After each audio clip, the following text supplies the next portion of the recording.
আপনারা কি মনে করছেন, জামায়াত কি বিএনপিকে রেখেই নির্বাচনে অংশগ্রহণ করবে কিনা, অথবা বিএনপি কি আলাদাভাবে নির্বাচনে অংশগ্রহণ করবে কিনা? আপনারা আপনাদের মূল্যবান মতামত অবশ্যই কমেন্টের মাধ্যমে জানিয়ে দেবেন। বিএনপির এক নেতা টেলিফোন করে জানতে চাইলেন তাদের ভারপ্রাপ্ত চেয়ারম্যান তারেক রহমান যে দেশের রাজনীতিতে নতুন ধারা নিয়ে আসতে চাইছেন সেটা লক্ষ্য করেছে কিনা। কি সেই ধারা জানতে চাইলে তিনি বলেন, জাতীয় সরকার গঠন ও 31 দফার ভিত্তিতে রাষ্ট্র পরিচালনা। গত বছরের 13 জুলাই রাষ্ট্র মেরামত 31 দফা ঘোষণা করে বিএনপি।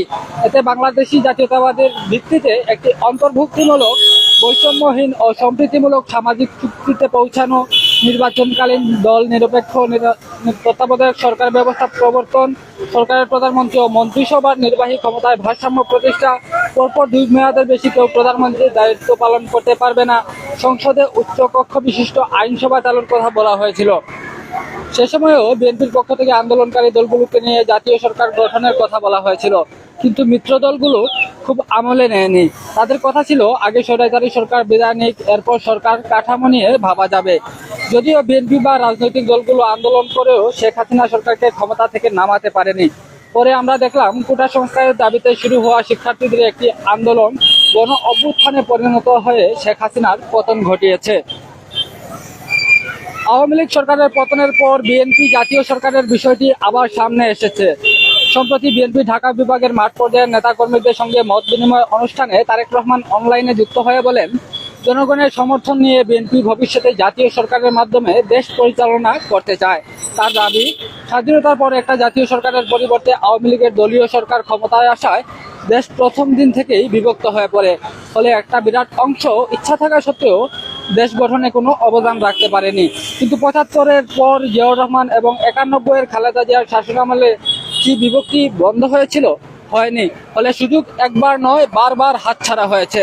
জাতীয় সরকারে কারা থাকবেন তার ইঙ্গিত দিয়ে তারেক রহমান বলেন, জনগণ নিশ্চয়ই সেসব দল বা ব্যক্তিকে জাতীয় সরকারে সামিল দেখতে চাইবেন না যারা পুরো দেশকে একটা দল আর পরিবারের ব্যক্তিগত সম্পত্তিতে পরিণত করেছিল, যারা তথাকথিত উন্নয়নের নামে আমাদের প্রত্যেকের কাঁধে 1.5 লাখ টাকার ঋণের বোঝা চাপিয়ে হাজার হাজার লাখ লাখ কোটি টাকা বিদেশে পাচার করেছে, গুম খুন হামলা মামলা নির্যাতনে দেশের মানুষের জীবনের নাভিশ্বাস তুলেছে, নিত্য প্রয়োজনীয় জিনিসপত্রে মানুষের ধরাছোঁয়ার বাইরে নিয়ে গেছে।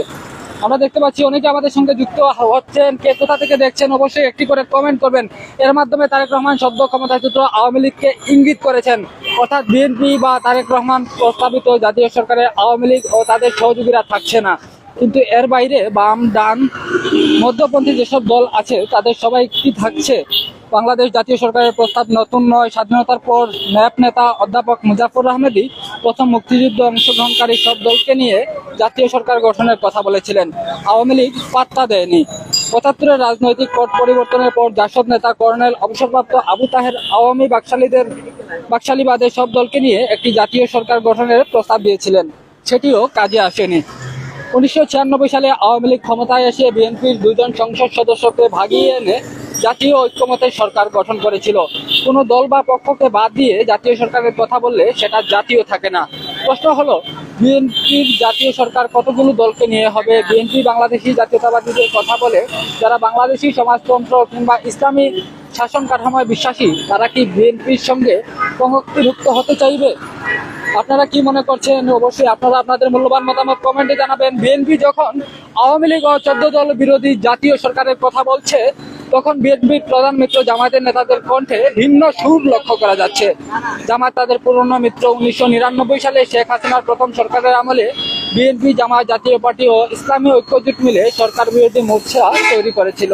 পরবর্তীকালে হুসেন মোহাম্মদ এরশাদ সেই জোট থেকে বেরিয়ে এলেও জামায়াত, ইসলামী ঐক্যজোট ও জাতীয় পার্টির একাংশ সুখে দুঃখে বিএনপির সঙ্গেই থেকে যায়। 2001 থেকে 2006 সালে বিএনপি জামায়াত জোট সরকারও গঠন করেছিল, কিন্তু শেখ হাসিনা সরকারের পতনের পর অনেক বিষয়ে বিএনপি ও জামায়াতের মধ্যে মত পার্থক্য দেখা দিয়েছে। অন্যান্য ইসলামী দল নিয়ে জামায়াত আলাদা জোট গঠনের চেষ্টা চালাচ্ছে বলে সংবাদ মাধ্যমে খবর এসেছে। অন্তর্বর্তী সরকারের সংস্কার নিয়েও 2 দলের মধ্যে দৃষ্টিভঙ্গিগত ফারাক স্পষ্ট। বিএনপি চাইছে অন্তর্বর্তী সরকার দ্রুত সংস্কার কাজ শেষ করে নির্বাচনের ব্যবস্থা করুক। জামায়াত বলছে সংস্কার কাজে যত সময় লাগে তারা সরকারকে সময় দিতে প্রস্তুত।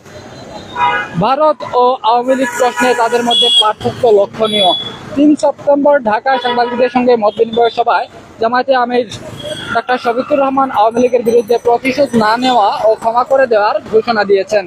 কিন্তু বিএনপির নেতারা মনে করেন, যেই দল 15 বছর ধরে দমন পীড়ন চালিয়েছে তাদের ক্ষমা করার প্রশ্ন কেন? ভারত নিয়ে জামায়াতের আমির বলেছেন, আমরা সবার সঙ্গে বন্ধুত্ব চাই। বন্ধুত্বপূর্ণ ও সহযোগী দেশ আমাদের খুবই প্রয়োজন। প্রতিবেশী বদলানো যায় না, আপনারা বদলানোর চিন্তা করেন কেন? এর প্রতিক্রিয়া তারেক রহমান বলেন, গত কয়েকদিনে দেখেছি কিছু রাজনৈতিক দল একটি প্রতিবেশী দেশের ফাঁদে পা দিয়েছে, সে কারণে তারা কিছু কথাবার্তা চলছে। দিল্লির নীতি নির্ধারকরা বিএনপির চেয়েও জামায়াতকে বিপজ্জনক বলে মনে করতেন। সেক্ষেত্রে জামায়াত নেতার এই বক্তব্য নিয়েও সন্দেহ করছেন বিএনপির নীতি নির্ধারকেরা। কোটা বিরোধী আন্দোলনে যারা নেতৃত্ব দিয়েছেন তাদের মধ্যেও নানা মত আছে। কেউ চাইছেন আওয়ামী লীগের অনুপস্থিতিতে বিএনপি দেশ চালাবে, আবার কেউ মনে করছেন আওয়ামী লীগ ও বিএনপি দুদলই গণতন্ত্রের পরীক্ষায় ফেল করেছে। ঢাকার রাস্তায় এমন স্লোগানও উৎকীর্ণ হয়েছে, নৌকা ও ধানের শীষ একই সাপের 2 বিষ। ইতিমধ্যে বিভিন্ন বিশ্ববিদ্যালয়ের উপাচার্য পদ নিয়েও বিএনপি ও জামায়াতের মধ্যে একটা মনস্তাত্ত্বিক দ্বন্দ্ব দেখা দিয়েছে। নীল দলের বিপরীতে আগে তারা সাদা দলের ব্যানারে ঐক্যবদ্ধ ছিল, নীল দলের অনুপস্থিতিতে এখন তারা অনেকটা বিভক্ত। অনেক রাজনৈতিক বিশ্লেষক মনে করেন, নতুন রাজনৈতিক বাস্তবতায় জামায়াত ইসলামী বিএনপির সহযোগী না হয়ে অন্যান্য ইসলামী দলকে নিয়ে নিজেই ক্ষমতায় যেতে চাইছে। কিন্তু এটা কতটা বাস্তবসম্মত? অথচ মাঠের রাজনীতিতে জামায়াতের অবস্থান যত শক্তিশালী হোক না কেন, ভোটের রাজনীতিতে তারা খুব সুবিধা করতে পারেনি। কোনো নির্বাচনে 5% বেশি ভোট পায়নি। অন্যান্য ইসলামী দলের অবস্থা আরও শোচনীয়। আবার জামায়াত বিএনপি জাতীয় সরকারের অংশীদার হলে গণতন্ত্রের মঞ্চের শরিকরা কি সিদ্ধান্ত নেয় সেটাও দেখার বিষয়।